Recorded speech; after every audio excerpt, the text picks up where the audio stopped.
It's Mom's funeral today. You have 5 minutes to explain why you're not here, Olivia, I hissed into the phone, barely keeping my voice steady. A slow, mocking sigh came through the line. Oh, Hannah, you know how these things are.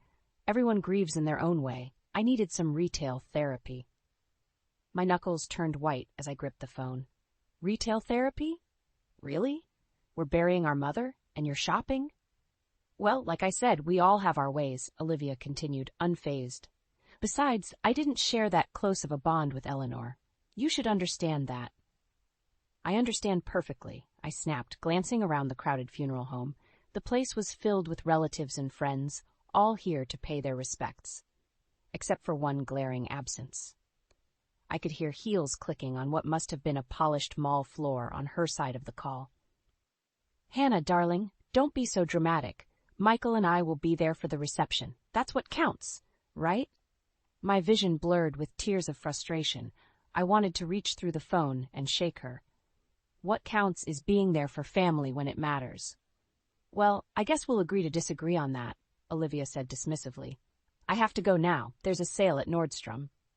The line went dead, and I stood there, clutching my phone like it was a lifeline. The betrayal cut deep, but so did the anger. Who was that? Michael asked, coming up behind me. But his face was worn with grief, eyes red and puffy. He looked like he'd aged a decade since Mom passed. Your wife, I replied, my voice thick with disgust. She's too busy shopping to be here.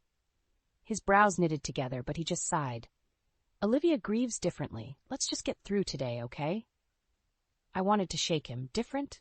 That's one word for it, Mikey. But how many different ways can you justify her behavior? He pulled at his tie, looking uncomfortable. Today isn't the day for this, Hannah. We need to stay focused. I clenched my jaw, biting back my words. It was no use arguing now, not when we had to face the worst part of saying goodbye to Mom.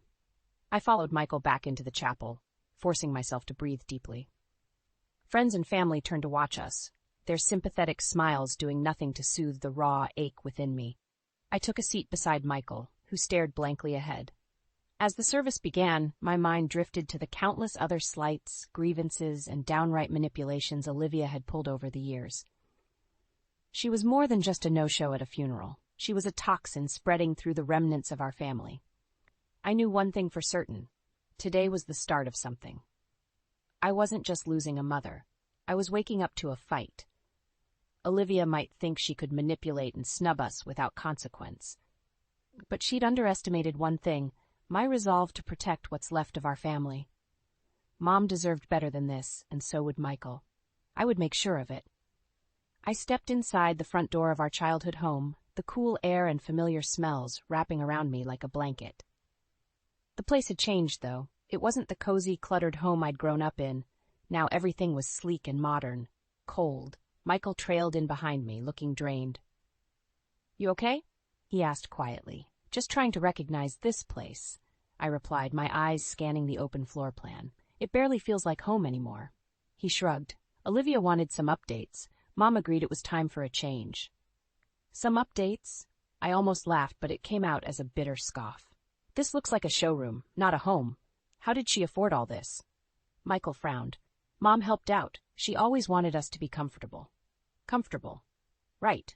I wandered through the hall, noting the new hardwood floors, marble countertops, and expensive artwork that flanked the walls.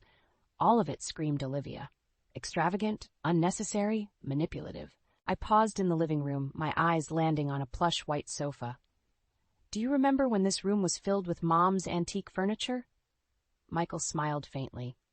Yeah, she was proud of those pieces. Olivia thought they were outdated, though. Outdated? I turned to him, my anger bubbling up. They were family heirlooms, Mikey. They meant something. He rubbed the back of his neck, looking uncomfortable. Hannah, please, not today. I didn't push further. Not now, but soon. Later, we sat stiffly in the kitchen, the tension thick. Olivia waltzed in, shopping bags hanging from her arms. She dropped them by the door, acting like nothing was wrong. Hey, everyone. Sorry I missed the service, she said flippantly, grabbing a water bottle from the fridge. Shopping, Olivia? During Mom's funeral? I couldn't hold back any longer. She waved a manicured hand dismissively. Retail therapy, remember? It's how I cope. I clenched my fists under the table. Does manipulating our dying mother count as coping too? Michael's head whipped around, eyes wide. Hannah. Olivia's smile was cold. Watch your mouth. I never forced Eleanor into anything. My voice shook, not with fear but with fury. You convinced her to sell our family heirlooms. That's coercion, Olivia. She wanted to do it, Olivia insisted, a fake sweetness in her tone. It made her happy to see us happy. My eyes burned into her. No, Olivia, it made you happy to see your bank account grow. The room fell silent, Michael caught in the crossfire. Olivia's glare promised retribution. This wasn't just about losing Mom anymore. This was war. I stood up, my chair scraping loudly against the floor. We're not done here, Olivia. Not by a long shot. Wouldn't dream of it, she said, her lips curling into a smirk. Michael watched helplessly as I stormed out. This house, this woman, everything was wrong. But I wasn't going to let it stay that way. Not for another second more. Olivia's housewarming party was in full swing when I arrived. The opulence smacked me in the face as soon as I walked through the door. Everything gleamed, gold fixtures, crystal chandeliers, and expensive artwork. Guests mingled, sipping champagne and discussing stocks and vacation homes. I felt out of place, but I had a mission. Michael greeted me at the entrance, his smile strained. Glad you could make it, Hannah. Couldn't miss seeing Olivia's latest project, I replied, scanning the room for the woman of the hour. Try to have a good time, okay? He said, almost begging. I forced a smile. I'll do my best. As I wove through the crowd, I overheard snippets of conversation about the house's grandeur. Praise for Olivia's taste poured from everyone's lips. My stomach churned. This wasn't just a house, it was a trophy paid for by manipulating Mom. Finally, I spotted Olivia, holding court near the marble fireplace. She laughed, a false, tinkling sound, and basked in the attention. With a deep breath, I approached. Olivia, this place is something, I said, my voice dripping with barely concealed disdain. Isn't it? I wanted the best for Michael and me. Mom would be so proud, she cooed, not an ounce of sincerity in her tone. Forced Eleanor to sell the family heirlooms to fund this palace? I asked, keeping my voice low but firm. Her eyes flickered with annoyance. She wanted us to be happy, Hannah. Everything was her idea. I leaned in closer, my voice a cold whisper. Stop lying, Olivia. I know you manipulated her. You've got everyone else fooled, but not me. Before Olivia could respond, Michael joined us, holding 2 glasses of champagne. What are you two chatting about? Olivia smiled sweetly, too sweetly. Oh, just girl talk. You know how we are. I was admiring the house, I said, taking a glass from Michael. It's extravagant. Nothing but the best for my family, Olivia responded, her eyes locking onto mine with thinly veiled contempt. A neighbor nearby piped up, Olivia, you have such a talent for this. Did you have to sell anything special to fund these renovations? I watched Olivia closely. Her smile never faltered. Oh, just a few old trinkets, nothing we'll miss. My heart pounded as I decided right then and there that this charade needed to end. I would find out exactly what she'd done and expose her. Excuse me, I said, setting my untouched glass on a nearby table. I need some air. Outside, the night was cool and refreshing. I leaned against the porch railing, taking deep breaths. I wasn't just up against a manipulator. I was up against someone who'd already pulled my family apart at the seams. Michael followed moments later, concern etched on his face. Hannah, what's really going on? I looked at him, my eyes filling with determination. I'm going to find out the truth, Michael. Olivia's lies end tonight. He looked bewildered and a bit scared. Lies?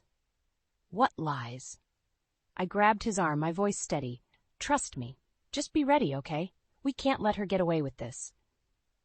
Michael nodded, uncertainty clouding his eyes. The line had been drawn, and I knew things were about to get even uglier. But I was ready. Olivia's reign of deceit was coming to an end. I sat in my apartment, the clock with the hidden camera in my lap. Its small lens, barely noticeable, was my secret weapon. I had decided to gift it to Michael and Olivia, pretending it was an heirloom I wanted to keep in the family. Tonight was the night to set it up. I arrived at their house under the guise of a casual visit. Olivia, ever the master of fake hospitality, let me in, her smile as plastic as ever. Hannah, what a surprise! Just thought I'd drop by, I said, holding up the clock. I found this among Mom's things. Thought it would be nice if it stayed in the family. She took it, her eyes narrowing slightly.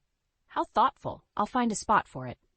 Michael appeared from the kitchen, wiping his hands on a dish towel. Hey, Hannah, what's up? Just delivering a piece of our past, I said, nodding toward the clock. He smiled warmly. Thanks, sis. It's great to have pieces of Mom around.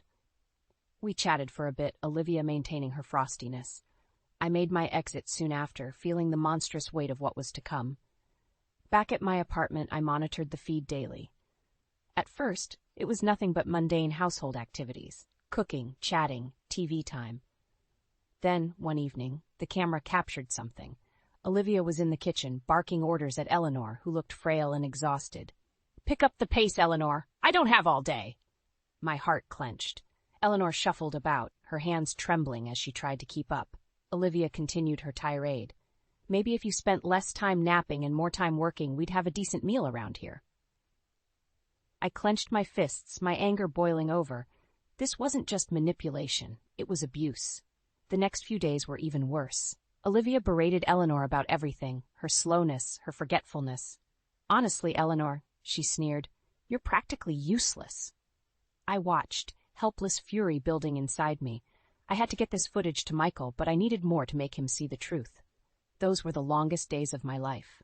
Finally, another piece of the puzzle fell into place. Olivia had a visitor, a man I didn't recognize.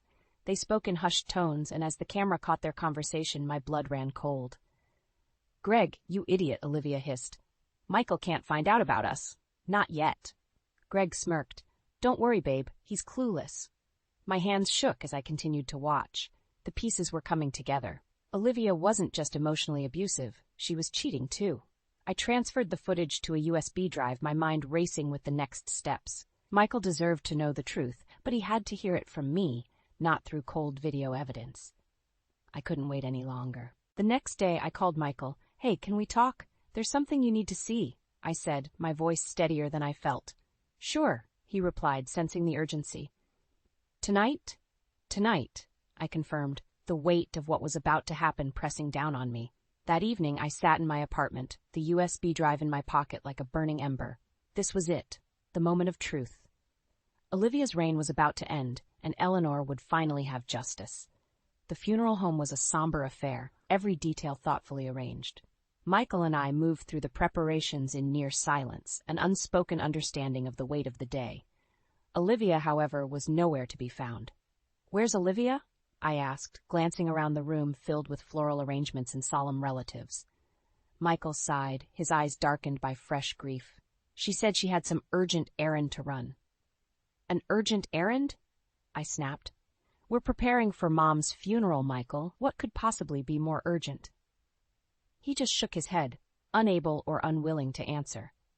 Later, at his house, the scene was no different. Olivia floated about, barely lifting a finger. She busied herself with her phone while Michael and I handled the logistics. I couldn't believe her audacity. As Michael and I arranged the final details, I saw Olivia step outside, straightening her hair in the hallway mirror. My heart pounded, fueling my anger. I followed her to the porch, catching sight of her leaning in close to some man. Olivia? I called, my voice cutting through the air. She turned, guilt briefly flashing in her eyes before she masked it with a smirk. Oh, Hannah, what do you need? I kept my eyes on her, then shifted my gaze to the man. And who might you be? I asked, my voice icy. The man straightened, clearly uncomfortable. Just a friend. I should get going. Yes, you should, I said, stepping aside but keeping my gaze on Olivia. When he left, Olivia glared at me. What was that about, Hannah? You tell me, I shot back. Flirting with another man while Michael is inside, mourning our mother? She crossed her arms, defiant. Don't act so self-righteous, Hannah. Michael knows we're just friends. Friends don't sneak around, I retorted, stepping closer. Friends don't abandon their families in a time like this. Michael emerged, looking between us. What's going on? Olivia's expression changed instantly, sweetness dripping from her voice. Nothing, darling, just some misunderstanding. No, Michael, it's not nothing, I said, holding his gaze. You need to see what's really happening here. He looked confused, torn between us. Hannah, not now. Today's hard enough. No, Michael, it needs to be now, I insisted, pulling out the USB drive. I have proof of what Olivia's been doing behind your back. Olivia paled, her facade cracking. What kind of proof? Michael looked at me, his eyes full of questions. What is this, Hannah? It's everything, I replied, feeling my anger and determination colliding. It's Mom's mistreatment. It's her infidelity. It's Olivia's lies, all laid out. Olivia's mask shattered. You're bluffing. I shook my head, my voice steady. I wish I was. But you're done manipulating us, Olivia. It ends today. Michael's face was a storm of emotions. Show me, Hannah. I need to see it. I nodded, feeling the turning tide. This was it. The proof would speak for itself, and justice for Mom would finally come to light. Back at Michael's house, the atmosphere was tense. We gathered in the living room, the air thick with unspoken dread. Michael set up the laptop, inserting the USB drive with shaky hands. Olivia hovered behind him, her mask of calm now visibly slipping. This better be good, Hannah, she sneered, trying to maintain control. It's not about being good, I replied coldly. It's about the truth. Michael clicked on the first video file and the screen sprang to life. Olivia's voice filled the room, her harsh words lashing at Eleanor. Pick up the pace, Eleanor. I don't have all day. Michael's eyes widened as he watched his berate our frail mother. Olivia, what is this? He asked, his voice breaking. She tried to scoff, but it came out brittle. She was just... Slow, Michael. I was frustrated. The video continued, showing more of Olivia's abuse and neglect. Each word, each command left Michael looking more devastated. Then the footage of Olivia and Greg played. Michael can't find out about us? Not yet. Greg's smirk tainted the screen. Lies, Olivia blurted out. This is all lies. You can't believe this, Michael. My brother's face was a picture of betrayal and disbelief. Is that why you weren't there today? Because you were with him? Olivia's mask crumbled. Michael, you don't understand. I understand perfectly, he said, his voice cold as ice. You used my mother. You used me. I watched Olivia stumble for words, her usual composure utterly shattered. I did what I had to for us to survive, she tried. No, you did what you had to for yourself, I interjected, stepping closer. You manipulated Mom, and when she was gone, you kept manipulating Michael. Michael's shoulders slumped, the weight of realization crushing him. He turned to Olivia, his eyes hard. I want you out, now. She looked stricken. Michael, wait. No, he shouted, his voice echoing in the silent room. You've lied to me. You've hurt my family. Get out. I can explain. She made one last desperate plea, but Michael wasn't listening. Pack your things and go, he said, his voice devoid of emotion. Olivia's face turned to stone.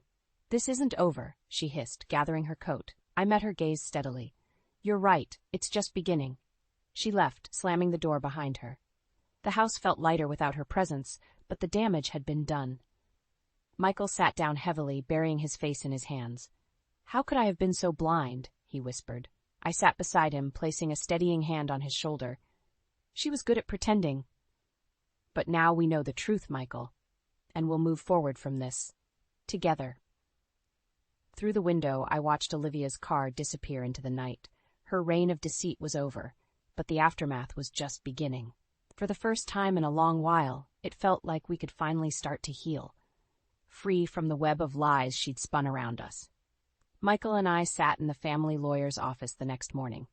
The air was thick with tension, and my brother's silence spoke volumes.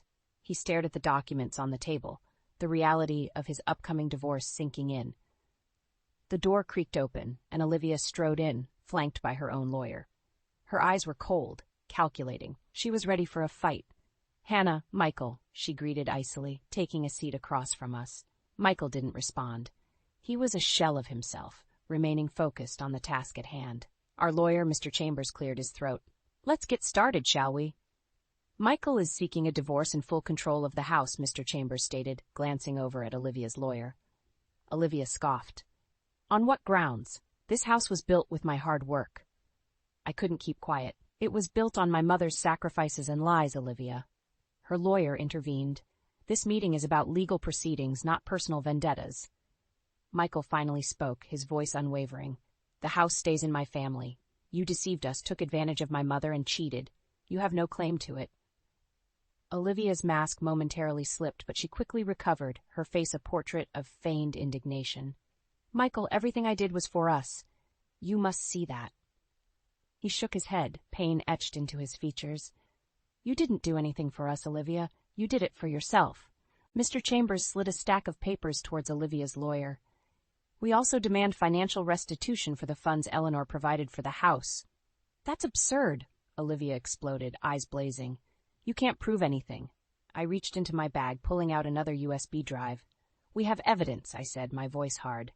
"Video footage of you coercing Eleanor in your affair." Her lawyer looked uneasy, and Olivia's fury was palpable, but she remained silent. "This footage will be enough to secure our claims in court," Mr. Chambers said calmly. "If you cooperate, we can settle this amicably." Olivia's lawyer whispered something in her ear, and she visibly deflated, understanding her position was compromised. "Fine," she spat, "but I won't walk away empty-handed." "Of course not," Mr. Chambers conceded. "A fair settlement can be negotiated in accordance with what you've actually contributed." The room fell silent as everyone processed the terms. Olivia's eyes burned with resentment, but she nodded, signaling her reluctant acceptance. After the paperwork was signed, Olivia stood, glaring at Michael and me. "You'll regret this. Both of you." "No, Olivia," I said, meeting her gaze. "Your time of playing the puppet master is over. We're free from your manipulation now." She stormed out, her lawyer trailing behind, leaving an awkward silence in her wake. Michael finally exhaled, looking at me with weary eyes. "It's over, isn't it?" I nodded, squeezing his hand. "It's over. We can start to heal." As we left the office, the weight of Olivia's deceit lifted, replaced by a cautious hope. The road ahead would be tough, but as long as we faced it together, I knew we could reclaim our lives from the ruin she'd left behind. 6 months later, the landscape of our lives had shifted significantly. Michael had moved on from the chaos Olivia had sown, finding solace in community work and contemplating a fresh start. We sat on the front porch of our childhood home, the evening sun casting a warm glow over the yard where we'd grown up. Michael turned to me, a contented smile playing on his lips. "You know, this place feels like home again." I nodded, watching children play down the street. "It's amazing what removing toxins can do." He chuckled. "You always did have a knack for blunt honesty." We both laughed, the tension of the past months fading into the background. "Olivia still causing trouble?" I asked, already knowing the answer. Michael sighed, but it was a lighter sound than before. "Not really. She's been quiet since the settlement. Last I heard, she was struggling with money issues." I felt a twinge of satisfaction. Olivia getting her just desserts wasn't something I'd lose sleep over. "Karma has a funny way of working out." Michael turned more serious, his eyes meeting mine. "I owe you, Hannah. Without you, I'd still be in the dark." I squeezed his shoulder. "Family looks out for each other. Mom taught us that." He smiled wistfully. "She did, didn't she? I miss her." "Every day," I agreed, my heart aching for the woman who had shaped our lives. We sat in comfortable silence for a while, then Michael broke it. "I've been thinking about volunteering at the community center. They need help, and I think it could be healing." "That sounds perfect," I said, proud of his strength. "Mom would be proud." He nodded, more certain now. "I think so too." As the sun dipped below the horizon, I felt a sense of peace wash over us. The fight was over, and we had emerged stronger, closer. The scars would remain, but they were a testament to our resilience. "Want to go inside, make some dinner?" I asked, standing up and stretching. "Yeah," Michael said, rising to his feet. "Let's see if I've improved my cooking skills since those culinary disasters of last year." We laughed again, heading into the house that now felt like it belonged to us, free from the shadows of deceit and betrayal. Inside, we found comfort in the mundane act of making dinner. The kitchen filled with the smells of garlic and herbs. We reminisced about Eleanor, sharing stories and laughter that had been buried under the weight of grief and conflict. As we sat down to eat, I realized that the house wasn't just bricks and mortar. It was our legacy, our connection to Mom, a symbol of the strength that had seen us through the darkest of times. Looking at Michael, I knew that no matter what the future held, we'd face it together, fortified by the lessons we'd learned and the unbreakable bond of family. For the first time in what felt like forever, everything was right in our world. And that was enough.